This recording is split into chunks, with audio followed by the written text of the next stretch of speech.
लड़की रोज की तरह स्कूल जा रही थी, पर आज बरसात हो रही थी। रास्ते में उसे एक अजीब सा दिखने वाला आदमी मिला, जिसने मुस्कुराकर कहा कि वो दोनों एक ही छाते में चल सकते हैं। सोवोन थोड़ी हिचकिचाई, लेकिन आसपास किसी को न देखकर वह मान गई। उसे क्या पता था कि यही उसकी जिंदगी की सबसे बड़ी गलती होगी। वो आदमी उसे पास की एक सुनसान जगह पर ले गया। कुछ घंटों बाद जब सोवोन को होश आया तो वह बुरी तरह घायल थी। उसका पूरा शरीर दर्द से कांप रहा था। उसने किसी तरह हिम्मत जुटाई और पुलिस को फोन किया। पुलिस और उसके माता पिता तुरंत अस्पताल पहुंचे। अपनी बेटी की हालत देखकर माँ बाप का दिल टूट गया। डॉक्टर ने बताया कि सोवोन की हालत बहुत नाजुक है, उसकी आंतें फट चुकी हैं और अब उसे अपनी बाकी की जिंदगी कोलोस्टॉमी बैग के सहारे गुजारनी होगी। वह कभी माँ नहीं बन पाएगी। यह सुनकर माँ बुरी तरह रोने लगी। वह खुद को कोसती रही कि काश उस दिन उसने अपनी बेटी को अकेले स्कूल न भेजा होता। कुछ दिन बाद जब सोवोन को होश आया तो उसने अपने पापा से धीमी आवाज में पूछा, पापा क्या मैंने कुछ गलत किया? ये सुनकर उसके पापा की आंखों से आंसू बह निकले। उस दिन से उन्होंने ठान लिया, उस दरिंदे को सजा दिलानी ही है। पुलिस को अपराधी को पकड़ने के लिए सोवोन की पहचान चाहिए थी। माँ नहीं चाहती थी कि बेटी फिर से वो दर्द याद करे, लेकिन कानून के आगे वे मजबूर थे। सोवोन ने हिम्मत दिखाई और तस्वीरों में से उस शैतान को पहचान लिया। अपराधी पकड़ा गया, लेकिन यह खबर पूरे देश में फैल गई। मीडिया अस्पताल तक पहुंच गई और वहां भीड़ लग गई। इसी भाग दौड़ में गलती से सोवोन का कोलोस्टॉमी बैग फट गया। जब उसके पापा ने उसे साफ करने की कोशिश की तो उस दर्दनाक घटना की याद लौट आई और सोवोन अपने ही पापा से डरने लगी। धीरे धीरे उसने उनसे बात करना बंद कर दिया। जब भी पापा कमरे में आते वो डर कर छिप जाती। बेटी की यह हालत देखकर पापा अंदर से टूट गए, लेकिन उन्होंने हार नहीं मानी। उन्हें याद आया कि सोवोन को उसका पसंदीदा कार्टून कोकोमोंग बहुत पसंद है। पापा ने वही बड़ा और भारी कोकोमोंग का कॉस्ट्यूम पहना और चुपचाप अस्पताल में उसके पास रहने लगे ताकि बेटी डरे नहीं। दिन बीतने के साथ सोवोन फिर से मुस्कुराने लगी। एक दिन उसने कोकोमोंग का हाथ पकड़ा और बोली, पापा। पापा की आंखों से आंसू झरने लगे। इतने दिनों बाद बेटी ने उन्हें फिर से पहचान लिया। कुछ समय बाद पुलिस ने पापा को बताया कि अपराधी को कड़ी सजा दिलाने के लिए सोवोन को एक बार फिर गवाही देनी होगी। पापा जेल में उस आदमी से मिलने गए, लेकिन वह दरिंदा बेशर्मी से बोला, मुझसे समझौता कर लो वरना बाहर आकर बदला लूंगा। पापा ने उसकी आंखों में देखा और ठंडे स्वर में कहा, मेरी बेटी ने जो सहा है उसके बाद तो मैं किसी के बाप से भी नहीं डरता।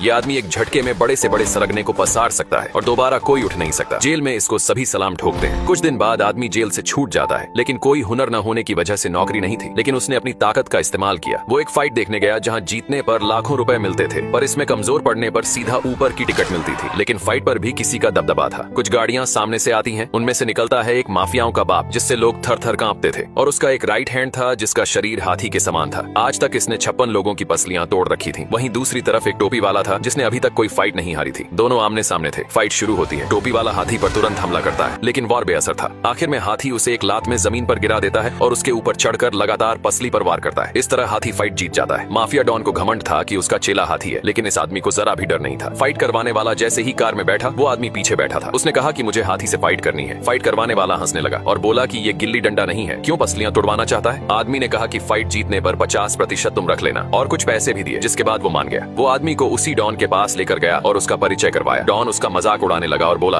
पहले छोटे मोटे लोगों से लड़ो। आदमी केवल चुपचाप सुनता रहा। आदमी ने एक छोटी फाइट में हिस्सा लिया। उसके सामने ताकतवर फाइटर था, लेकिन जैसे ही फाइट शुरू हुई, आदमी ने एक लात घोटी पर मारी और दूसरी खोपड़ी पर। उसके बाद तो वो उठा ही नहीं। किसी ने उसकी वीडियो भी बनाई और वो वीडियो डॉन ने भी देखी, लेकिन वो हंस रहा था। इसी तरह आदमी हर एक फाइट में हिस्सा लेता गया और केवल 10 सेकंड में सबको पसार देता गया। जिसके बाद फाइट करवाने वाला भी बहुत खुश था। उसने कुछ ही महीनों में लगातार 10 फाइट जीत ली थी और आखिरकार वो दिन भी आया जब उसका मुकाबला डॉन के राइट हैंड हाथी से होने वाला था। हाथी ने ये सुनते ही एक इंजेक्शन लगा लिया ताकि और ताकत सके। डॉन ने अपने हाथी पर बहुत मोटा पैसा लगाया था। दोनों आमने सामने आए। फाइट शुरू हुई। हाथी ने गुस्से में वार किया, लेकिन आदमी बच गया और हाथी को मुक्का जड़ दिया। हाथी उस पर वार करता गया। आदमी बचता गया और एक लात मारी। फिर आदमी ने अपना नमूना दिखाया, एक ताल में नीचे गिरा दिया। डॉन का चेहरा उतर गया। उसके बाद तो आदमी ने हाथी को कोई मौका ही नहीं दिया, दनादन देता गया। आखिर में एक लात मारकर चित कर दिया। हाथी पहली बार किसी से हार गया था। डॉन का गुस्सा उफान मार रहा था। उसने अपनी जेब से पैसे निकालकर फाइट करवाने वाले को दिए। एक दिन ऐसा आया जब डॉन ने आदमी को अपने घर बुलाया और एक ऐसे आदमी से उसका मुकाबला करवाया जिसको हराना असंभव था। लेकिन उस आदमी ने इस कदर धोया कि उसके कदम लड़खड़ाने लगे। उसके पुर्जे ढीले कर दिए और उसे भी हरा दिया। इस लड़ाई को दुबई का डॉन देखने आया था। ये देखकर डॉन को गुस्सा आया। उसने अपनी तलवार निकाली और मुकाबला करने चला गया। लेकिन इतना कुछ होने के बाद भी डॉन उसको हल्के में ले रहा था। डॉन उसका बाल भी नहीं उखाड़ पाया। आखिर में आदमी ने डॉन का ही हाथ आधा कर दिया। इसे कहते हैं दिलेर आदमी, जो आज तक जमीन पर नहीं गिरा।